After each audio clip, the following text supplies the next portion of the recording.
हिंदू धर्म में उपवास रखने का खास महत्व होता है और हर भगवान के लिए रखे जाने वाले व्रत की कोई न कोई कथा जरूर होती है जिसके बिना उपवास पूरा नहीं माना जाता है। भगवान शिव को सोमवार का दिन प्रिय होने के कारण इस दिन भगवान शंकर की कृपा पाने के लिए सावन सोमवार व्रत रखा जाता है। माना जाता है कि सोमवार व्रत में इस कथा का सुनना बेहद जरूरी होता है क्योंकि बिना इसके व्रत का पूरा फल प्राप्त नहीं हो पाता। जानिए क्या है सोमवार व्रत की व्रत कथा। किसी नगर में एक साहूकार रहता था। उसके घर में धन की कोई कमी नहीं थी, लेकिन उसकी कोई संतान नहीं थी। इस कारण वो बहुत दुखी था। पुत्र प्राप्ति के लिए वो प्रत्येक सोमवार व्रत रखता था और पूरी श्रद्धा के साथ शिव मंदिर जाकर भगवान शिव और पार्वती जी की पूजा करता था। उसकी भक्ति देखकर एक दिन मां पार्वती प्रसन्न हो गई और भगवान शिव से उस साहूकार की मनोकामना पूर्ण करने का आग्रह किया। पार्वती जी की इच्छा सुनकर भगवान शिव ने कहा कि हे पार्वती, इस संसार में हर प्राणी को उसके कर्मों का फल मिलता है और जिसके भाग्य में जो हो उसे भोगना ही पड़ता है। लेकिन पार्वती जी ने साहूकार की भक्ति का मान रखने के लिए उसकी मनोकामना पूर्ण करने की इच्छा जताई। माता पार्वती के आग्रह पर शिव जी ने साहूकार को पुत्र प्राप्ति का वरदान तो दिया, लेकिन साथ ही यह भी कहा कि उसके बालक की आयु केवल 16 वर्ष होगी। माता पार्वती और भगवान शिव की बातचीत को साहूकार सुन रहा था। उसे ना तो इस बात की खुशी थी और ना ही दुख। वह पहले की भांति शिव जी की पूजा करता रहा। कुछ समय के बाद साहूकार के घर एक पुत्र का जन्म हुआ। जब वह बालक 12 वर्ष का हुआ तो उसे पढ़ने के लिए काशी भेज दिया गया। साहूकार ने पुत्र के मामा को बुलाकर उसे बहुत सारा धन दिया और कहा कि तुम इस बालक को काशी विद्या प्राप्ति के लिए ले जाओ और मार्ग में यज्ञ कराना। जहाँ भी यज्ञ कराओ वहाँ ब्राह्मणों को भोजन कराते और दक्षिणा देते हुए जाना। दोनों मामा भांजे इसी तरह यज्ञ कराते और ब्राह्मणों को दान दक्षिणा देते काशी की ओर चल पड़े। रात में एक नगर पड़ा जहाँ नगर के राजा की कन्या का विवाह था, लेकिन जिस राजकुमार से उसका विवाह होने वाला था वो एक आंख से काना था। राजकुमार के पिता ने अपने पुत्र के काना होने की बात को छुपाने के लिए एक चाल सोची।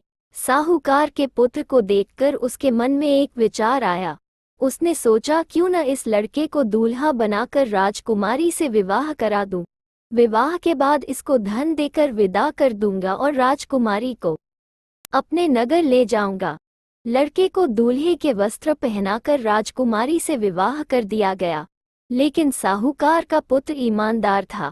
उसे यह बात न्यायसंगत नहीं लगी। उसने अवसर पाकर राजकुमारी की चुन्नी के पल्ले पर लिखा कि तुम्हारा विवाह तो मेरे साथ हुआ है, लेकिन जिस राजकुमार के संग तुम्हें भेजा जाएगा वो एक आंख से काना है। मैं तो काशी पढ़ने जा रहा हूँ। जब राजकुमारी ने चुन्नी पर लिखी बातें पढ़ी तो उसने अपने माता पिता को ये बात बताई। राजा ने अपनी पुत्री को विदा नहीं किया, जिससे बारात वापस चली गई। दूसरी ओर साहूकार का लड़का और उसका मामा काशी पहुंचे और वहां जाकर उन्होंने यज्ञ किया। जिस दिन लड़के की आयु 16 साल की हुई उसी दिन यज्ञ रखा गया। लड़के ने अपने मामा से कहा कि मेरी तबीयत कुछ ठीक नहीं है। मामा ने कहा कि तुम अंदर जाकर सो जाओ। शिवजी के वरदानुसार कुछ ही देर में उस बालक के प्राण निकल गए। मृत भांजे को देख उसके मामा ने विलाप शुरू किया। संयोगवश उसी समय शिवजी और माता पार्वती उधर से जा रहे थे। पार्वती ने भगवान से कहा, स्वामी, मुझे इसके रोने के स्वर सहन नहीं हो रहा। आप इस व्यक्ति के कष्ट को अवश्य दूर करें। जब शिवजी मृत बालक के समीप गए तो वह बोले कि यह उसी साहूकार का पुत्र है जिसे मैंने 16 वर्ष की आयु का वरदान दिया। अब इसकी आयु पूरी हो चुकी है। लेकिन मातृभाव से विभोर माता पार्वती ने कहा कि हे महादेव, आप इस बालक को और आयु देने की कृपा करें, अन्यथा इसके वियोग में इसके माता पिता भी तड़प तड़प कर मर जाएंगे।